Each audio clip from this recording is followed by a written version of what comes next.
There's no doubt about it, we're moving towards a digital world. Whether it's kids that are sat in their bedrooms playing computer games with their mates who could be up and down the country, or it's companies like us that are using Zoom and Teams to connect their employees who are literally all over the world. Or maybe it's Mark Zuckerberg and his metaverse, and he obviously thinks that one day in the not too distant future we'll be sat in our homes with virtual reality goggles on, but we'll be able to go to football matches, go to concerts, feel the noise, feel the energy, feel the buzz, or even spend time with our friends as avatars or our colleagues. Be able to shake colleagues' hands and feel that handshake all over virtual reality, sat literally in your living room. There's no doubt about it, we're moving towards a digital world, and that's been sped up by the COVID pandemic and the fact that for a lot of time anyway, over the last 2 years, we've been confined to home and home working. So this new digital world that we're going into has meant there's been a big rise in digital assets, and more specifically NFTs. I'm sure you've heard the hype, I'm sure you've seen the hype with regard to NFTs, but what on earth are they? NFT. An NFT is a non-fungible token. Everything around us is either fungible or non-fungible. A sack of rice, for example, can be replicated. There's millions of them, so that would be a fungible asset. A non-fungible asset is something that can't be exchanged for something else of the same value. So the Mona Lisa, for example, that would be a non-fungible asset. There's only one of them. It's owned, stored and kept, obviously in Paris. That would be a non-fungible token. So that's what NFTs are. And the great thing about NFTs is they're registered, or the ownership is registered on something called blockchain. So blockchain is a piece of technology really. They say that it's the biggest revolutionary thing that's ever been invented since the internet database. It's a platform, it's a system of payments. So I could own a digital asset. Let's say it's a digital asset of the Chelsea Football Club team, for example. I'm a big Chelsea fan.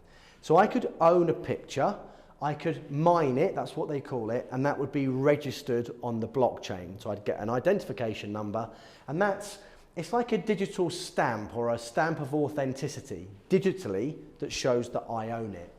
And if I ever choose to sell that piece of digital Chelsea art, I could sell it to somebody else, someone else says, it's a great picture, I love that, I'd like to buy it off you. They could pay me in cryptocurrency, such as Ethereum, for example, and the blockchain would register that sale to another person. So it's a system of payments. It's a digital record of all the transactions, if you like. So that's what NFTs are. That's what blockchain is. You might be thinking, yeah, I get it, but what's the benefit? Why would I want to own some, a digital asset? I quite like physical, real-life assets. Well, let's take a look at that. I think there's 5 reasons why people would rather own digital or have been buying digital assets. Let's look at a real-life physical asset. Superman, the first Superman comic book, for example. You might own that physically. Well, you can now own that digitally via an NFT that's registered on the blockchain. One of the reasons people are buying digital assets is the flex that it gives them. What's flex? Flex is the ability to show off an asset. Previously, we'd buy watches or cars. That would give us flex. A Superman comic book, a physical one, might have given us some flex. But how much flex does it give us? It's stored in our house. The only people that can see it, that I can show it off to, are people that come into my house. Wouldn't it be great to own it digitally? After all, we spend nearly 7 hours a day on average online. So then how much flex does owning something digital be? Could be massive. Thousands of people could see it. Millions of people could see it. So certainly flex is one reason why people are buying digital assets. The second reason people are buying digital assets is they want to be part of a real world social club. So an NFT, you're part of this online social club if you want. There's a great NFT called Bored Ape. Have a look at them if you haven't seen them. Some really cool digital artwork. They did something over Christmas where anybody that owned a Bored Ape NFT, and you can easily prove it because of the blockchain technology, that's the best thing about blockchain, you can show that you own something easily. As long as you could show that you own some digital artwork with these guys, you could turn up to their New Year's party in Dubai on a yacht. So you become part of a real world social club. You can't get that from owning a physical Superman comic book, for example. The third reason why people are buying these things is because of something called online utility. And what utility is basically additions. So you buy an NFT, you get additions, you get additional experiences.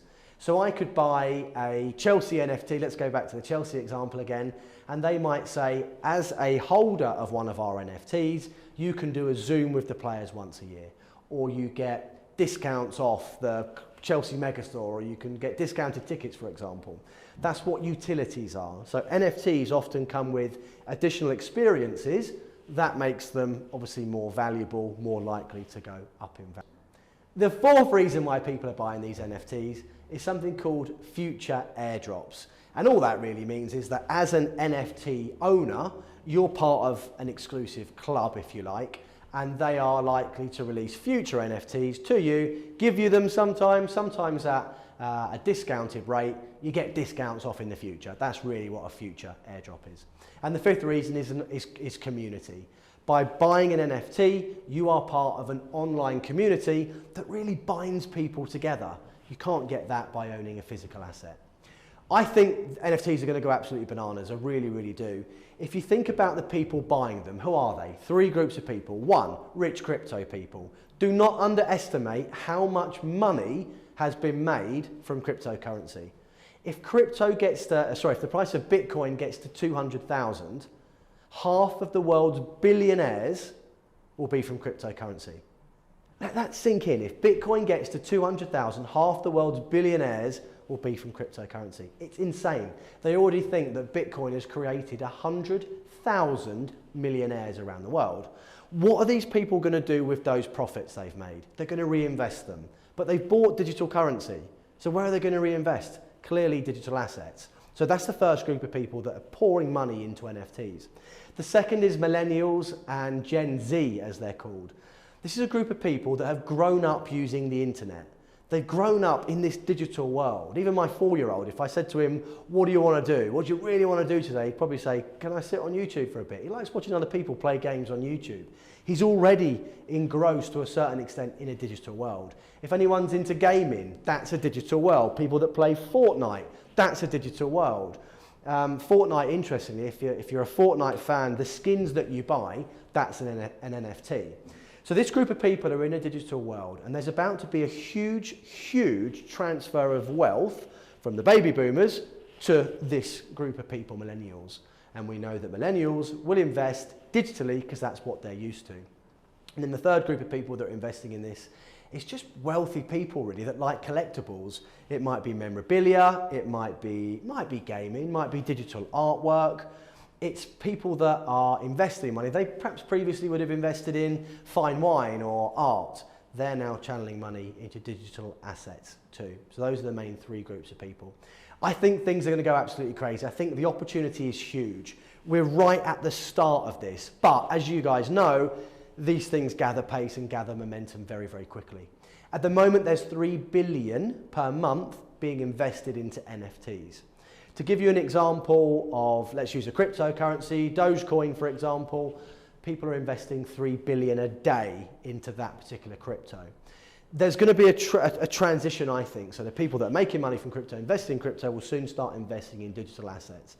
There'll be a big, big shift, and NFTs will go absolutely crazy, in my opinion.